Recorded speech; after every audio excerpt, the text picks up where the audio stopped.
কাল হচ্ছে গিয়ে 15ই আগস্ট, স্বাধীনতা দিবস। আমরা কতটা স্বাধীন হতে পেরেছি জানি না। আজকে 14ই আগস্ট, আজকে হচ্ছে গিয়ে মেয়েদের রাজপথে নামার দিন। মানে আজকে রাতটা অনেক বড় হতে চলেছে। রিসেন্টলি যেই টপিকটা নিয়ে মানুষ কথা বলছে বা যেই ঘটনাটা ঘটে গেছে আরজি করে, তো কী বলবো, অত্যন্ত খারাপ একটা ঘটনা। কিন্তু তবে দেখবে এরকম ধরনের ঘটনা না, মানে আমাদের চারপাশে অল টাইম হচ্ছে। কিছু জিনিস যেগুলোকে শো করা হচ্ছে, কিছু জিনিস শো করা হচ্ছে না, কিছু জিনিস আড়ালে আবডালে হচ্ছে। কোনো মানুষ প্রতিবাদ করতে পারছে, আবার কিছু কিছু জিনিসগুলো মানে ভয়েতে বা কারোর প্রেশারে যেগুলো হাইলাইট হচ্ছে না। তো সেখানেই বলবো যে কালকের তো স্বাধীনতা দিবস।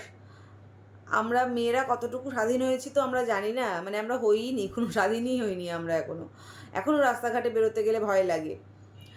তো ভয়ের থেকে বড় কথা এই যে বিকৃত মস্তিষ্কের যে মানুষগুলো না, বিকৃত মস্তিষ্কের মানুষগুলো কিন্তু আমাদের চারপাশে ভর্তি।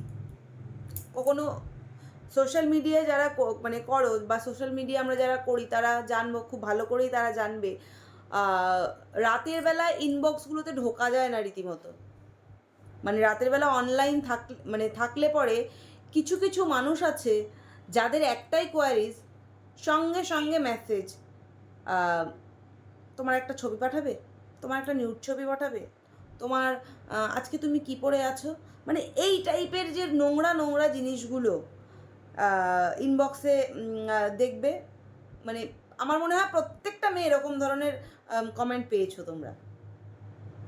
যদি ভুল বলে থাকি কিছু তাহলে অবশ্যই সরি। তো এই যে এই টাইপের, এই বিকৃত টাইপের মস্তিষ্কের যে মানুষগুলো, এরাও আমাদের চারপাশে রয়েছে।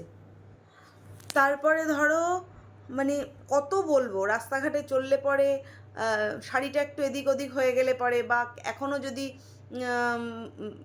মানে কোনো রকম পোশাকের যদি এদিক ওদিক একটুখানি হয়, বাঁকা চোখে তাকানো বা সেটা নিয়ে টিজ করা।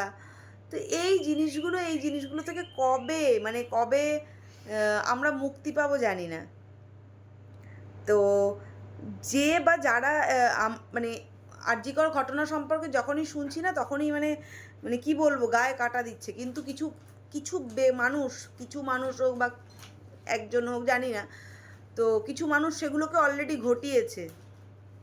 তাদের মধ্যে কোনো রকম কোনো রিগ্রেট নেই সেই জিনিসগুলো তো মানে মানে ক্রিয়েট করে। তো আর একটা কথা, মানে যাই হোক, কী বলবো আমি এখন বুঝতে পারছি না, মানে আমার কথা জড়িয়ে আসছে। আমি মানে এই ব্যাপারগুলো না, যখনই টিভি খুলছি, টিভির পর্দায় যখনই এই সমস্ত জিনিস দেখতে পাচ্ছি, শুনছি, তখনই না ভেতর থেকে কেমন একটা মানে ফিল হচ্ছে যে আমরা আমাদের সন্তানদেরকে তাহলে কি ভবিষ্যৎটা দিতে চলেছি বা কীরকম পৃথিবী আমরা দিচ্ছি। তারা বড় হবে, তো আমরাও রাস্তাঘাটে এরপরে বেরোতে গেলে ভয় লাগবে, আমার সাথে যদি এরকম কিছু ঘটে যায়, বা রাতের বেলা যদি কোনো কিছু অঘটন ঘটে, বা আমার মেয়ে যখন বড় হবে বা আমার মেয়ে তার সাথে যদি এরকম কিছু হয়, ঠাকুর না করুক।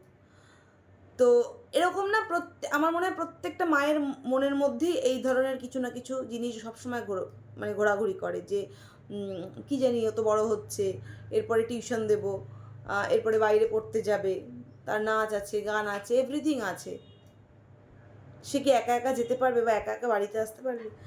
তো জাস্ট এই ব্যাপারটাতে একটু সেফটি চাই আমরা, আর কিচ্ছু না। স্বাধীনতা বলতে যাতে বাইরে নির্দ্বিধায় যেতে পারি, আর বাড়ির বাচ্চারাও যেন সুস্থভাবে বাড়িতে ফিরে আসতে পারে, ইভেন আমরাও যেন যখন বাইরে যাব সুস্থভাবে যেন বাড়িতে ফিরে আসতে পারি। এইটুকুই স্বাধীনতা চাইব, মেয়েদের ক্ষেত্রে বলছি, এটুকুই শুধু স্বাধীনতা চাইব আমরা। তো মানে কি, তোমরা ভালো থেকো, মানে এর থেকে বেশি কোনো কিছু আমি বলতে পারছি না।